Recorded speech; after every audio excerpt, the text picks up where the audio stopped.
Welcome back to part 2 of painting the Primaris Intercessor. So for this one, we're just going to really focus on the lead belcher, and that's going to be an interesting touch. In the meantime, I will point out, if I could get the camera on this one right here, I went ahead and with a detailed brush, I put little tiny lines into the eyes, right in the center eyes of the helmet, and that'll really help us later on when we do the glowing eye effect. It'll make it really feel like that he's got some life behind those lenses. So when working with a pot, you want to get your thumb in there and shake it really well. Get your paints mixed up. There's a lot of metal flakes inside of these metal paints, and with most pots, you should really open them away from you. I do not do this usually, but that's because they can really spatter, and you don't want that to get on your clothes. I guess you should also open it away from the miniatures, but that's not always an option. So we're just going to go ahead and take our medium brush again. This is probably my favorite brush to use, and I'm just going to glob a little bit of it, put it straight inside of the wet palette. And really what a wet palette does is it keeps it does exactly what it sounds like. It keeps your paints running, and you don't waste them. You can use them for days if you have a good wet palette, and allows you to really smooth them out. So you are tainting your water when you mix in metallics paints into it, but you want to still wet water it down, because watering down your paints back to that nice ice cream consistency really gives them a smooth application to the miniature. So the major thing we're going to be, this is my mic, hopefully you guys can still hear me. The real thing that we are going to be focusing on here is the lead belcher. So right off the bat, we're going to get his Aquila, which is the logo that represents the Imperium, right on his chest. Looks like I've got a little too much, so I'm just going to dab a little bit of silver off onto this over here. Lead belcher is a great color. Citadel metals go on really strong. And we're just going to get that Aquila nice and highlighted.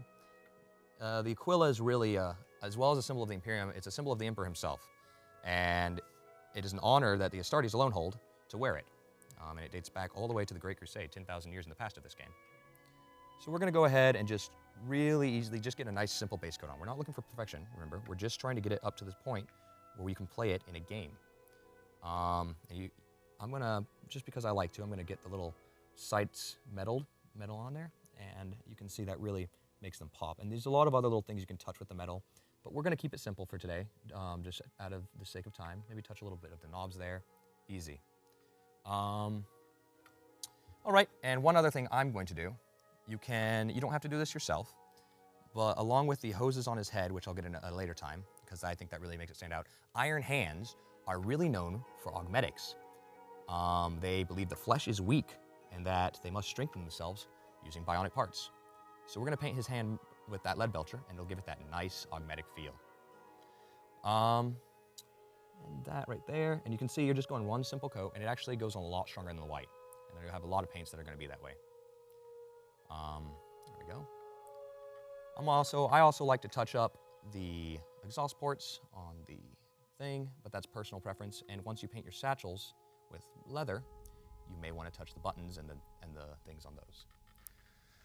Let's see if I can get his it's kind of hard to see. I don't know if you can see that, his little headpieces. I'm just going to steady it with my finger and really just doop, and you don't have to worry if it's not perfect. It's all about really the experience and just having fun doing it. So I'm just going to touch his little hoses in there, and it's just a little dollop. It's not getting the whole hose, but it really looks like it gets it. And I got a little bit on the black there, but that's perfect because we can just clean it up later with that Army Painter's Black. So when you're cleaning off your brush, you just really want to get it clean, make sure there's no bristles, and dab it out on the paper. So next time, we'll probably talk about how to do the eyes, the purity seals, and the leather for your satchels. And once you get those done, you'll have a battle-ready Primaris Intercessor, ready to fit with his buddies and fight on the tabletop. See you next time.